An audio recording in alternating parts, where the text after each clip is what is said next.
มนุษย์จะบำรุงชีวิตด้วยอาหารสิ่งเดียวหาไม่ได้แต่บำรุงด้วยพระวจนะทุกคำซึ่งออกมาจากพระโอษฐ์ของพระเจ้าพระคำคือชีวิตต่อจากนี้ไปขอเชิญท่านรับฟังรายการพระคัมภีร์ทางอากาศเมื่อตอนที่แล้วเราอ่านและศึกษาพระธรรมอิสยาห์จบบทที่47วันนี้เราจะมาดูกันต่อครับอิสยาห์บทที่48หัวเรื่องหลักพระเจ้าไม่ได้ทอดทิ้งอิสราเอลอิสราเอลจะได้รับความรอดทั้ง3ตอนสุดท้ายนี้จบลงด้วยประโยคว่าไม่มีสันติสุขแก่คนอธรรมพระเมสสิยาประทานสันติสุขแต่ผู้ที่ปฏิเสธก็จะไม่รู้จักสันติสุขการพึ่งรูปเคารพคือการทิ้งพระเมสสิยาตามที่เราได้เห็นนะครับตอนนี้เน้นที่การประณามรูปเคารพการนับถือรูปเคารพเป็นหนทางนำไปสู่บาบิโลนในหนังสือเล่มนี้พระเจ้าเดินทางโดดเดี่ยวไปสู่กังเขนคือองค์พระเยซูคริสต์เจ้าการทรงเรียกวงของยาโคบเป็นครั้งสุดท้ายพระธรรมอิสยาห์บทที่48ข้อ1บอกว่าฟังข้อนี้สิโอ้วงของยาโคบเอ๋ยผู้ซึ่งเขาเรียกด้วยนามของอิสราเอลและผู้ซึ่งออกมาจากบ้านเอลของยูดาห์ผู้ซึ่งปฏิญาณในพระนามของพระเจ้าและเชิดชูพระเจ้าของอิสราเอลแต่มิใช่ด้วยสัจจะและความชอบธรรมมีคนบอกว่ายูดาห์และอิสราเอลเนี่ยไม่เหมือนกันในข้อนี้พระเจ้าคัดค้านความคิดอย่างนั้นนะครับอย่าพยายามเปลี่ยนชื่อที่พระเจ้าประทานให้กับพวกเขาในข้อนี้บอกว่าทั้งวงวานอิสราเอลและพวกเขาเป็นเชื้อสายที่ได้รับการเลือกสรรโดยทางอับราฮัมอิสฮักและยาโคบประเทศที่ละทิ้งพระเจ้าในตอนนั้นและในตอนนี้ควรจะฟังคำเตือนสุดท้ายให้หันมาพึ่งพระเจ้าพวกเขาพูดถึงพระเจ้าของอิสราเอลเหมือนกับว่ารู้จักพระองค์ที่จริงแล้วพวกเขาไม่รู้จักและก็ไม่ได้รับใช้พระองค์พวกเขามีศาสนาที่ไม่มีกำลังไม่มีคำตอบต่อปัญหาของพวกเขาโดยหันไปพึ่งนะครับคือถ้าดูในอิสราเอลตอนนี้นะครับก็ไปพึ่งประเทศมหาอำนาจอื่นๆการช่วยเหลือจะมาถึงเมื่อพวกเขาพึ่งพระเจ้านั่นคือการแก้ปัญหาของพวกเขานะครับคืออิสราเอลข้อ2เพราะเขาขนานนามของเขาเองตามนครบริสุทธิ์และพึ่งอาศัยพระเจ้าของอิสราเอลพระนามของพระองค์ว่าพระเยโฮวาจอมโยธาพวกเขาก็อวดว่าเป็นประชากรเยรูซาเล็มและบอกว่าเนี่ยเขาเป็นลูกของพระเจ้าครับแต่เป็นแต่ชื่อที่จริงแล้วพวกเขาเป็นคนแปลกใจต่อพระเจ้าข้อ4เพราะเรารู้อยู่ว่าเจ้าดื้อด้านและคอของเจ้าก็คือเอ็นเหล็กและหน้าผากของเจ้าเป็นทองเหลืองตั้งแต่แรกเริ่มนะครับพระเจ้านำอิสราเอลออกจากการเป็นทาสที่อียิปต์พระองค์ก็ทราบว่าพวกเขาคือคนอิสราเอลเป็นคนที่หัวดื้อพี่น้องครับพระเจ้าไม่ได้เลือกพวกเขาเพราะว่าพวกเขาเหนือกว่าคนอื่นและพระองค์ไม่ได้เลือกเราเพราะว่าเราเหนือกว่าคนอื่นพระเจ้าเลือกเรานะครับด้วยพระคุณของพระองค์ครับการทรงเรียกที่รอคอยของพระเจ้าต่อคนที่เหลืออยู่พระเจ้าวิงวอนต่อชนชาติของพระองค์ในข้อ12ฟังเราสิโอยาโคบเอ๋ยและอิสราเอล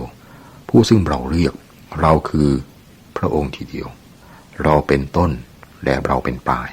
ตอนนี้เหมือนกับว่าพระเจ้าไม่ได้ตรัสกับคน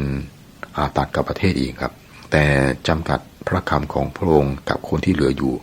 ที่เรียกว่าผู้ซึ่งเราเรียกข้อ15เรานี่เองได้พูดเราได้เรียกท่านเราได้นำท่านมาและท่านจะจำเริญในทางของท่านนี่คือเสียงร้องจากใจของพระเจ้าข้อ16จงเข้ามาใกล้เราฟังเรื่องนี้ตั้งแต่เริ่มต้นเราไม่ได้พูดในที่ลี้ลับตั้งแต่มันเกิดมาเราก็ได้อยู่ที่นั่นแล้วและบัดนี้พระเจ้าได้ทรงใช้ข้าพเจ้าและพระวิญญาณของพระองค์ผู้พยากรณ์อิสยาห์ครับคือผู้ที่สื่อสารเป็นผู้สื่อสารของพระเจ้าท่านวิงวอนกับพวกเขาและเมื่อท่านวิงวอนครับเราสามารถได้ยินพระสุรเสียงของพระคริสต์มีผู้หนึ่งชื่อเดลิดผู้เชี่ยวชาญนะครับเขาบอกว่าเนื่องจากผู้เผยพระชนะไม่ได้กล่าวในนามของท่านเองมาก่อนแต่ว่าถ้อยคำเหล่านี้อยู่ในบทต่อไปนั้นตามด้วยพระดำรัสของผู้รับใช้ของพระเยโฮวาผู้ซึ่งประกาศพระองค์ว่าจะรื้อฟื้นอิสราเอลและเป็นความสว่างแก่คนต่างชาติและดังนั้นผู้นั้นจึงไม่สามารถเป็นอิสราเอลหรืออิสยาได้ จะเป็นผู้อื่นไม่ได้นอกจากเป็นองค์พระเยซูคริสต์เองนะครับความคิดเห็นของผู้เชี่ยวชาญพระคัมภีร์คือเดลิดได้บอกไว้นะครับเกี่ยวกับเรื่องนี้พระเจ้าไม่สามารถอวยพรอิสราเอลได้อย่างเต็มที่ตามพระสัญญาของพระองค์และเราก็ไม่เคยได้รับการอวยพรมากเท่ากับที่พระองค์ต้องการจะอวยพรเราตรงนี้ครับมันเป็นความผิดพลาดของใครความผิดของพระเจ้าองค์เดียวทั้งหมดเลยไม่ใช่ครับเป็นความผิดของอิสราเอลและเป็นความผิดของเราข้อ19ลูกหลานของเจ้าจะเป็นเหมือนทรายและเชื้อสายของเจ้าเหมือนเม็ดทรายชื่อของเขาจะไม่ถูกตัดออกเลยหรือถูกทำลายเสียจากหน้าเราผู้พยากรณ์อิสยาห์กับสรุปตอนนี้เหมือนกับใน3ตอนของตอนใหญ่สุดท้ายของพระธรรมอิสยาห์ว่าครับในข้อ22พระเจ้าตรัสว่าไม่มีสันติสุขแก่คนอาธรรมนี่เป็นการสรุปที่สุขุมลุ่มลึกซึ่งท่านอิสยาห์นะครับคนของพระเจ้าได้พระเจ้าได้ตั้งขึ้นนะครับให้ท่านเนี่ยกล่าวคำพยากรณ์สู้กับการนับถือรูปเคารพของคนต่างชาติพระเจ้าเป็นสันติสุขผู้ใดห่างจากพระองค์ก็ใช้ชีวิตในความบาปไม่พบสันติสุขครับเรามีบันทึกประวัติศาสตร์นับหลายพันปีซึ่งบอกเราว่าใครก็ตามที่อยู่ห่างไกลจากพระเจ้าไม่มีสันติสุขนะครับสรุปในข้อ22นะครับพระเจ้าตรัสว่าไม่มีสันติสุขแก่คนอธรรมจบบทที่48ต่อไปเป็นบทที่49หัวเรื่องหลักของพระธรรมอิสยาห์บทที่49ครับพระสัญญาเกี่ยวกับอนาคตของพระคริสต์และอิสราเอลในตอนใหญ่ที่3และเป็นตอนสุดท้ายของหนังสืออิสยาห์ครับมีการแบ่ง3ส่วนซึ่งแบ่งออกโดยประโยคว่าไม่มีสันติสุขแก่คนอธรรมเราได้เห็นในการแบ่งตอนแรกการเล่าโลมของพระเยโฮวาซึ่งมาทางผู้รับใช้ของพระองค์ในบทที่49นี้ครับเริ่มต้นตอนที่2ซึ่งผมเขาเรียกว่าความรอดของพระเยโฮวาซึ่งมาทางผู้รับใช้ที่ทนทุกข์ของพระองค์เรากำลังเข้าสู่การสำแดงที่เจาะจงของพระคริสต์ในฐานะผู้รับใช้ที่ทนทุกข์ของพระเจ้าครับเราได้ไปสู่การสำแดงนั้นจากตอนต้นแต่ตอนแรกเราเห็นพระองค์เป็นเพียงเงาที่อยู่เบื้องหลังในฐานะผู้รับใช้ผู้นำการเล่าโลมมาอย่างประชากรของพระเจ้ายิ่งเราศึกษาเข้าใกล้บทที่53นะครับเราก็จะเห็นมีการสำแดงที่อัศจรรย์ของกางเขนแห่งพระคริสต์เราเห็นน้ำพระทัยของพระองค์ชัดเจนมากขึ้นอิสราเอลเป็นผู้รับใช้ของพระเยโฮวาแต่อิสราเอลได้ล้มเหลวในการทำอย่างนั้นตอนนี้ข้าพเจ้าตรัสกับผู้รับใช้อีกคนหนึ่งและผู้รับใช้นั้นก็คือองค์พระเยซูคริสต์เจ้าพระคัมภีร์ตอนที่เป็นคำเผยพระชนะกล่าวเน้นถึงอิสราเอลในฐานะผู้รับใช้พระเจ้าครับแต่ความหมายในที่สุดกับปรากฏอยู่ในองค์พระคริสต์ตัวอย่างคลาสสิกนะครับอยู่ในพระธรรมโฮเชยาบทที่11ข้อ1ซึ่งบันทึกว่าครั้งเมื่ออิสราเอลยังเป็นเด็กอยู่เราก็รักเขาเราได้เรียกบุตรชายของเราออกมาจากอียิปต์สิ่งนี้สำเร็จในพระคริสต์นะครับพระธรรมมัทธิวบทที่2ข้อ15ตอนที่มาเรียและโยเซฟนะครับพาองค์พระคริสต์เนี่ยหนีการตามล่าจากเฮโรดไปที่อียิปต์นะครับ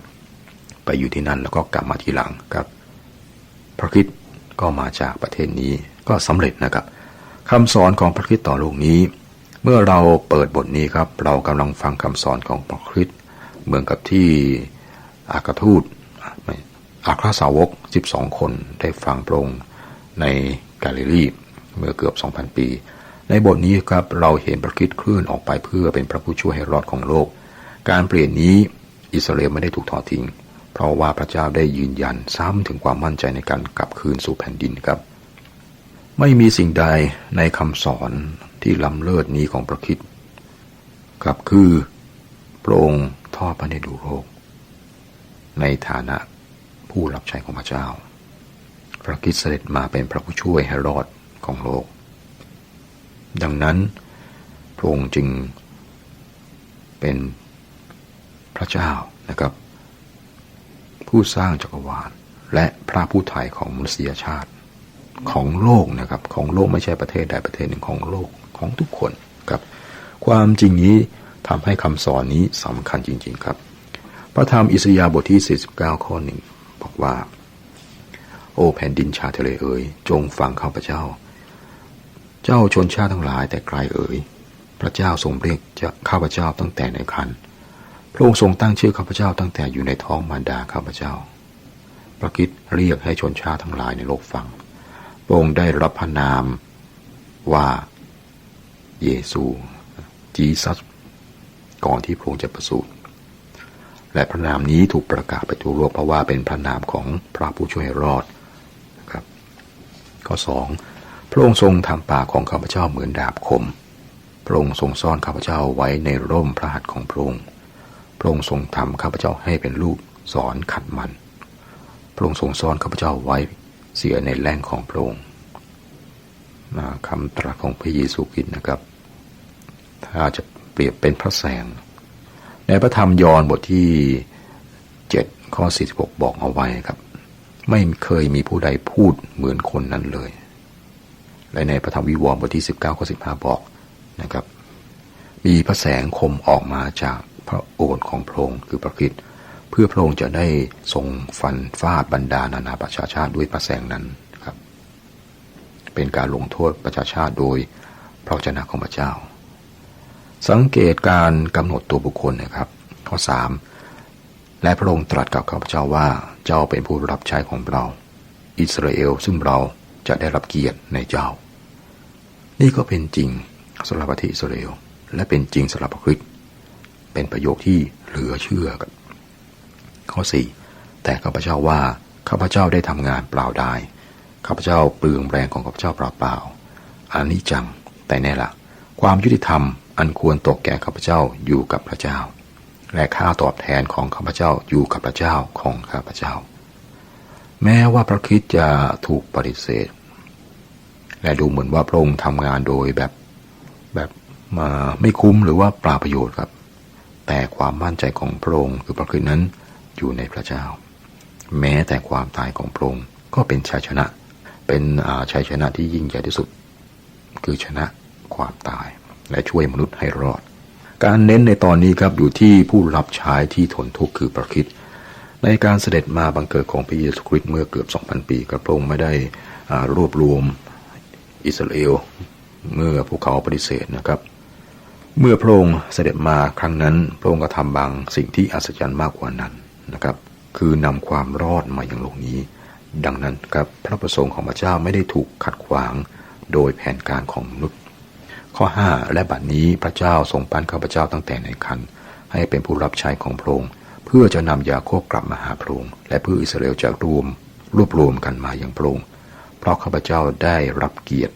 ในสายพระเนตรของพระเจ้าและพระเจ้าของข้าพเจ้าได้ทรงเป็นแรงของข้าพเจ้าแล้วตอนนี้ครับเป็นตอนที่เยี่ยมยอดที่สุดตอนหนึ่งในพระคัมภีร์ครับข้อ 7พระเจ้าผู้ไถ่และองค์บริสุทธิ์ของอิสราเอลตรัสแก่ผู้ที่คนดูหมิ่นและแก่ผู้ที่ประชาชาติรังเกียจผู้เป็นผู้รับใช้ของผู้ครอบครองทั้งหลายดังนี้ว่า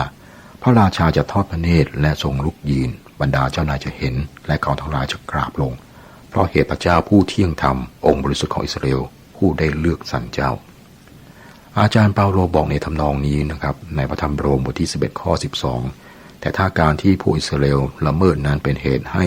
ทั้งโลกบริบูรณ์แต่ถ้าการพ่ายแพ้ของเขาเป็นเหตุให้คนต่างชาติบริบูรณ์หากได้เขามาเพิ่มเขาด้วยจะดียิ่งกว่านั้นอีกมากหนอการปฏิเสธพระคริสต์ของคนอิสราเอลครับทำให้ข่าวประเสริฐ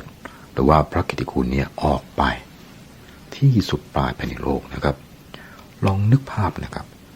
มันจะยิ่งใหญ่เพียงไรเมื่อวันหนึ่งในอนาคตพระเจ้ารวบรวมอิสราเอลเข้ามาอีกครั้งหนึ่งการอภิปรายของพระเยโฮวากับอิสราเอลจากตอนนี้ครับการอภิปรายของพระเยโฮวากับอิสราเอลเกี่ยวกับการกลับสู่สภาพเดิมของพวกเขาจะยกเพียงไม่กี่ข้อนะครับข้อ 8พระเจ้าตรัสดังนี้ว่าในเวลาโปรดปรานเราตอบเจ้าในวันแห่งความรอดเราได้ช่วยเจ้าเราได้ดูแลเจ้าและมอบให้เจ้าเป็นตัวพันธสัญญาของมนุษยชาติเพื่อสถาปนาแผ่นดินเพื่อจะให้รับที่ร้างเปล่าเป็นมรดกพระเจ้าได้ยินคำอธิษฐานของพระคริสต์และพระองค์ผู้ซึ่งอิสราเอลได้จับพระคริสต์นะตรึงที่กางเขนครับ ตอบมาพระองค์จะเป็นกษัตริย์และผู้นำทั้งหลายจะกราบลงและทุกหัวเขาจะกราบลงและยอมรับว่าพระคริสต์เป็นพระเจ้าครับข้อ13โอ้ฟ้าสวรรค์เอ๋ยเจ้าจงร้องเพลงเพราะความชื่นบานโอ้แผ่นดินโลกเอ๋ยจงลิงโลดเถิดโอ้ภูเขาเอ๋ยจงเปรมปรีร้องเพลงเพราะพระเจ้าได้ทรงเล่าลมชนชาติของพระองค์แล้วและจะทรงเมตตาแก่คนของพระองค์ผู้ที่ถูกข่มใจพระประสงค์ของพระเจ้าในโลกกับจดจ่ออยู่ที่ประเทศอิสราเอลเมื่อพวกเขากลับมาสู่แผ่นดินแล้วฟ้าสวรรค์และแผ่นดินโลกก็จะชื่นบานอย่างไรก็ตามครับนั่นเป็นอนาคตวันนี้ครับทุกสิ่งยังไม่เข้าที่เข้าทางยังไม่ได้เป็นอย่างนั้นอิสราเอลควรจะอยู่ในแผ่นดินของเขาอันเป็นแห่งที่แห่งพระพรเพื่อการรับใช้พระเจ้าครับแต่ไม่ได้เป็นอย่างนั้นถ้าจะเปรียบนะครับคริสตจักรควรจะอยู่ในสวรรค์กับพระคริสต์แต่ว่าคริสตจักรยังคงอยู่ในโลกนี้มารควรจะอยู่ในนรกแต่มารก็ยังอยู่ในโลกนี้ครับองค์พระคริสต์ควรประทับบนบัลลังก์แห่งโลกนี้ปกครองโลกแต่พระองค์ประทับอยู่ที่เบื้องขวาพระหัตถ์ของพระเจ้ายังมีหลายสิ่งที่ต้องเปลี่ยนและทำให้ถูกต้องแม้แต่ชนชาวอิสราเอลก็คิดว่าพระเจ้าทอดทิ้งพวกเขาไปแล้วข้อ14ถึง16แต่ซิโยนกล่าวว่าพระเจ้าได้ทรงละทิ้งข้าพเจ้าแล้วองค์พระผู้เป็นเจ้าของข้าพเจ้าทรงลืมข้าพเจ้าเสียแล้วผู้หญิงจะลืมบุตรที่ยังกินนมของนางแม้จะไม่เมตตาบุตรจากครรภ์ของนางได้หรือแม้ว่าคนเหล่านี้ยังลืมได้ขณะนั้นเราก็จะไม่ลืมเจ้าดูเถิดเราได้สลักเจ้าไว้บนฝ่ามือของเรากำแพงเมืองของเจ้าอยู่ต่อหน้าเราเสมอครับนี่เป็นความมั่นใจครับที่ยอดเยี่ยมมากพระเจ้าให้กับพวกเขาพระองค์ไม่ทอดทิ้งพวกเขาอิสราเอลทอดทิ้งพระเจ้าครับอย่างกับที่คนยิวคนอิสราเอลทุกวันนี้ทำก็แล้วแต่ครับแต่ว่าพระเจ้าไม่ทอดทิ้งเขาพี่น้องคริสเตียนครับถ้าท่านยังสงสัยพระเจ้าหรือฟื้นอิสราเอลหรือไม่ครับก็ให้ศึกษาอย่างละเอียดนะครับอย่างละเอียดในตอนที่จะบอกต่อไปนะครับแต่ดูเวลาแล้วก็คงจะไม่พอนะครับยังพอนะครับการบนออกนอกเรื่องการพิพากษาผู้กดขี่อิสราเอลข้อ22พระเจ้าตรัสดังนี้ว่าดูเถิดเราจะยกมือของเรากวางบรรดาประชาชาติและยกสัญญาณของเราต่อชนชาติทั้งหลายและเขาทั้งหลายจะอุ้มบรรดาบุตรชายของเจ้ามาและบรรดาบุตรหญิงของเจ้านั้นเขาจะใส่บาแบกมา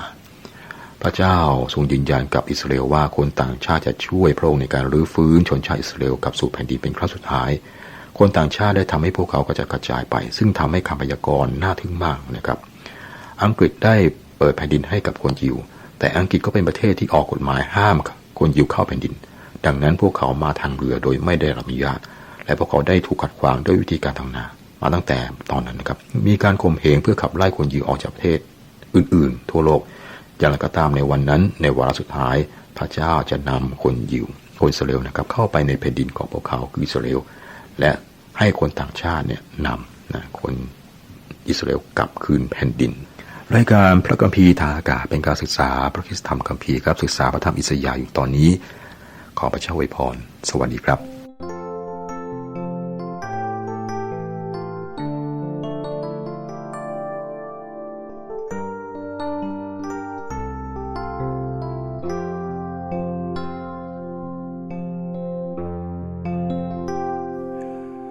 ข้าสรรเสริญพระนามพระเจ้ายิ่งใหญ่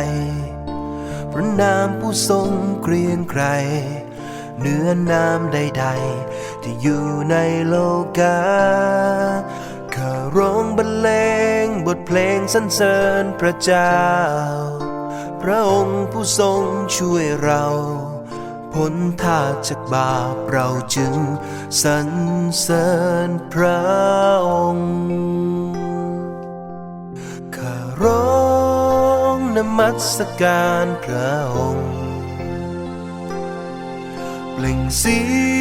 ยงถวายพระนามพระองค์เพราะความรักมั่นคงของพระองค์เต็มล้นอยู่ในใจฉันและทุกวันนมัสการพระองค์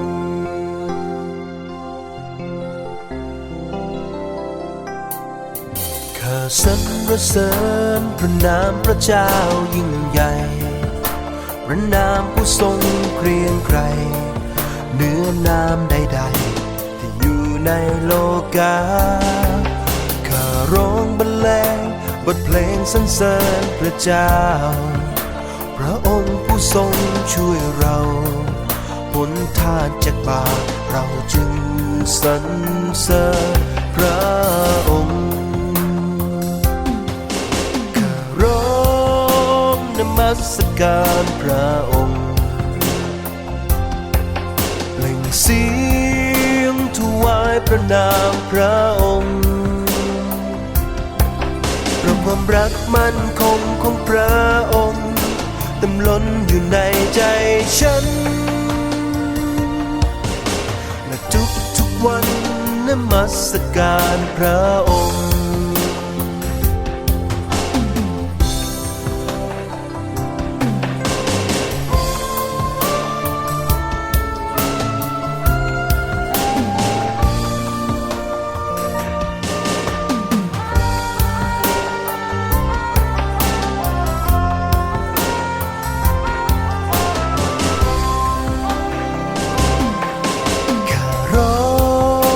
นมัสการพระองค์เปล่งเสียงถวายพระนามพระองค์เพราะความรักมั่นคงของพระองค์เต็มล้นอยู่ในใจฉันและทุกวันนมัสการพระองค์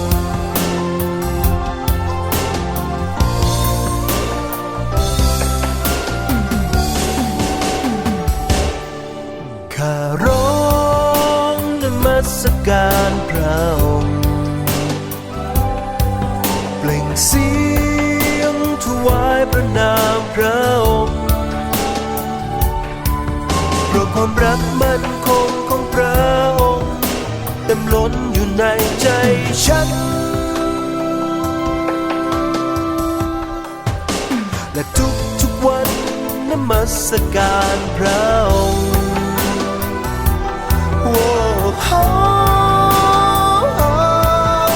และทุกวันนมัสการพระ